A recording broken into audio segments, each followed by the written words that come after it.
अब मैं आपसे कभी पूछूं कि दुनिया में सभी धर्म संस्कृतियां दावा करती हैं कि हमारे पास बिल्कुल अलग विचार है, हमने बड़ा अच्छा विचार दिया है।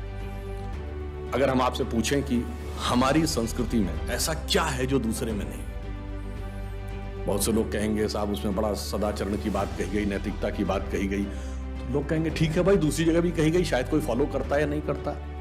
पर मैं अगर आपसे पूछूं कि वो चीज बताइए जो हमारे यहां लिखी और दूसरी जगह लिखी ही नहीं, वो क्या है? आप सबने नाम सुना होगा, Vedic mathematics. Have you ever heard of mathematics as a part of religious text? ये सिर्फ हमारे यहां। गणित धार्मिक पुस्तक का हिस्सा है। Ayurveda medical science, it is globally accepted as a structured medical science, by name itself is a part of Vedas. Medical science धर्म ग्रंथ का हिस्सा हो, गणित धर्म ग्रंथ का हिस्सा हो, ये दुनिया में कहीं नहीं, बाकी जगह विज्ञान और गणित का धर्म से संघर्ष है। हमारे यहां वो धर्म ग्रंथ से उद्भूत हो रहे हैं। ये फंडामेंटल डिफरेंस है हमारे और उनके बीच में। और इतना ही नहीं, मैं कभी आपसे, आप लोगों ने ध्यान दिया हो अगर, गणित की जो खोज है, वैसे तो बहुत सारी चीजें थी जो अंग्रेजों के आने के बाद छुपा दी गई, क्वाड्रेटिक इक्वेशन हो, अलजेब्रा हो, ट्रिग्नोमेट्री हो, ये सारी चीजें। मगर एक ऐसी चीज है जो कमोबेश सभी लोग मानते हैं, चलो ये तो मान ही लेते हैं कि भारत ने दिया। वो क्या था? शून्य। अब कहा जाता शून्य किसने दिया? आर्यभट्ट ने खोजा। अरे भाई, आर्यभट्ट ने खोजा नहीं, आर्यभट्ट की किताब में पहली बार तुमको लिखा हुआ मिला।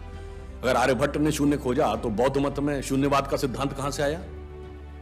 वो तो आर्यभट्ट से पहले के थे। और ये बताइए, कौरवों की 18 अक्षौणी सेना से लेके भगवान राम की जन्म कुंडली बन रही थी, वो बगैर शून्य के बन रही थी।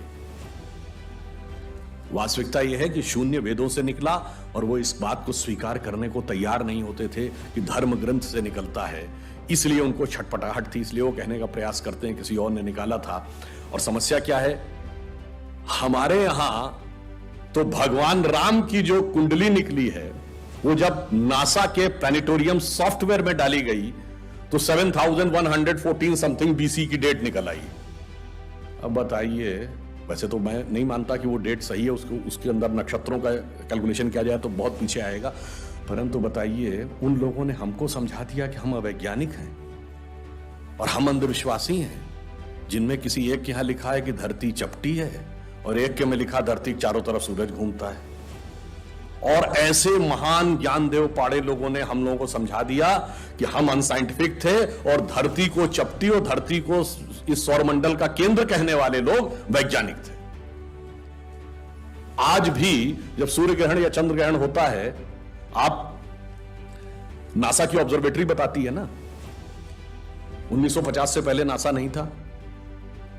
आप जाके पूछिए, गांव में कोने में बैठे हुए किसी पंडित से कहिए, पंडित जी पंचांग में देख के बताओ सूर्य ग्रहण कब है, और जो वो हमारा पंचांग बताता है और जो नासा की ऑब्जर्वेटरी बताती है, कभी उसमें दिन तो छोड़िए, घंटे और मिनट का भी अंतर देखा है?